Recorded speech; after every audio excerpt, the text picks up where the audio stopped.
શું તમને ક્યારેક એવું લાગ્યું છે કે ચારે બાજુ અંધારું છે? શું તમને એવું લાગે છે કે મુસીબતોનો પહાડ માત્ર તમારા ઉપર તૂટી પડ્યો છે? મહેનત કરવા છતાં રિઝલ્ટ નથી મળતું.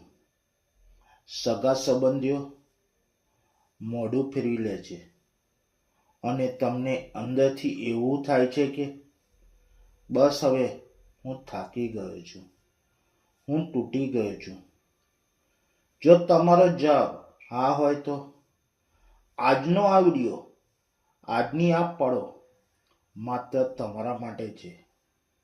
કારણ કે આજે હું વાત કરવાનો છું ખરાબ સમય વિશે. સમય ક્યારેય એક સરખો નથી રહેતો. ઘડિયાળના કાંટા જેમ ફરતા રહે છે તેમ સુખ અને દુઃખનું ચક્ર પણ ફરતું રહે છે. પણ જ્યારે ખરાબ સમય આવે છે ને ત્યારે તે એકલો નથી આવતો. તે પોતાની સાથે નિરાશા, ડર, અપમાન અને એકલતા લઈને આવે છે. આજે મારે તમને ખોટા સપના નથી બતાવવાના કે બધું સારું થઈ જશે. મારે તમને એ તાકાત છે તે યાદ અપાવવાની છે જે તમારી અંદર છે. પણ આ ખરાબ સમયના ધુમ્મસમાં તમે તેને જોઈ શકતા નથી. જીવનમાં જ્યાં સુધી તમે સ્વીકારશો નહીં કે હા, મારો સમય ખરાબ છે, ત્યાં સુધી તમે તેનો સામનો કરી શકશો નહીં. જ્યારે વાવાઝોડું આવે ત્યારે જે વૃક્ષ અક્કડ થઈને ઊભું રહે છે ને તે તૂટી જાય છે, પણ જે વૃક્ષ પવનની દિશામાં થોડું ઝૂકી જાય છે ને તે ટકીને રહે છે. તમારી પરિસ્થિતિનો સ્વીકાર કરો. ભગવાન શ્રી કૃષ્ણ ગીતામાં કહ્યું છે કે પરિવર્તન સંસારનો નિયમ છે. જો સારો સમય ટક્યો નથી તો આ ખરાબ સમયની શું ઓકાત છે તે ટકીને રહેશે. બસ શરત એટલી છે કે તમારે તૂટવાનું નથી. મારી આ વાતને યાદ રાખજો. ઇતિહાસ સાક્ષી છે. જેને સંઘર્ષ જેટલા મોટા હોય છે ને તેની સફળતાનો સૂરજ એટલો જ તેજસ્વી હોય છે. તમે સોનું જોયું હશે. સોનું ત્યારે જ ઘરેણું બને છે જ્યારે તે આગમાં તપે છે, અથોડાના ઘા સહન કરે છે. જો સોનું કહેશે કે મને ગરમી લાગે છે, મને દર્દ થાય છે, તો તે માત્ર એક પથ્થરનો ટુકડો બનીને જ રહી જશે. તમારું જીવન પણ અત્યારે એ ભઠ્ઠીમાં છે. કુદરત તમને તોડી નથી રહ્યો, કુદરત તમને ઘડી રહ્યું છે.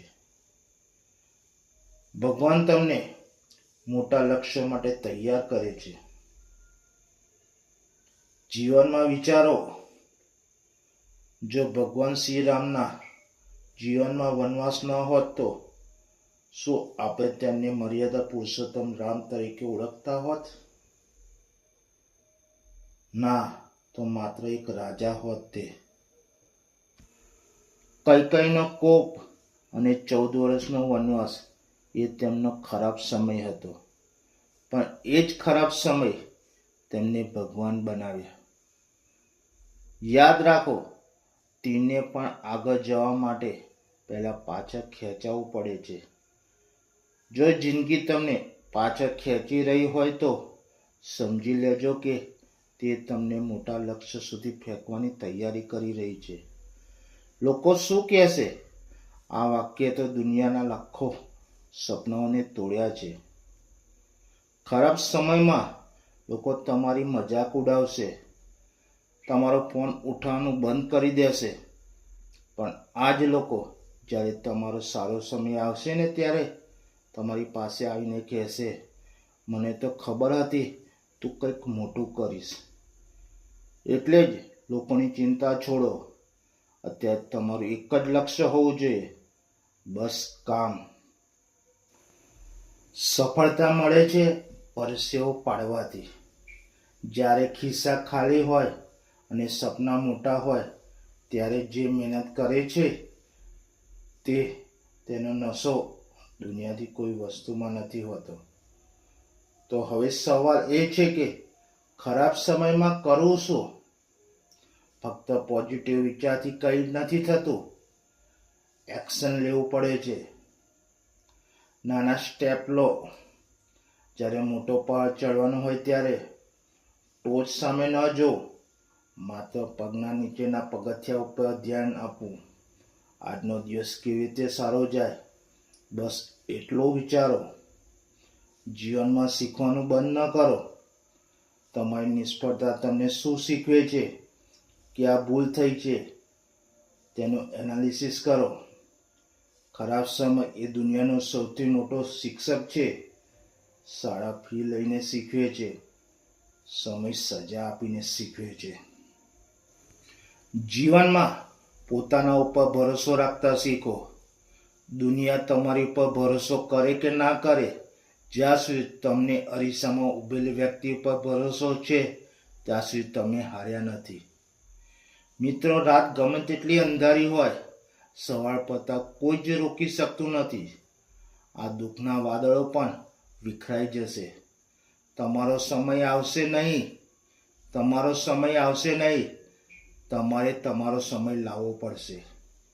તમે કોઈ સામાન્ય માણસ નથી. તમે અનંત શક્તિના અંશ છો. જ્યાં સુધી શ્વાસ છે ત્યાં સુધી આશા છે. આજે એક વચન આપો પોતાની જાતને કે હું હારીશ નહીં, હું થાકીશ નહીં. પરિસ્થિતિ ગમે તેવી હોય અને હું લડીશ અને હું જીતીશ. તમારો દિવસ શુભ રહે. જય શ્રી સ્વામિનારાયણ. જય શ્રી કૃષ્ણ.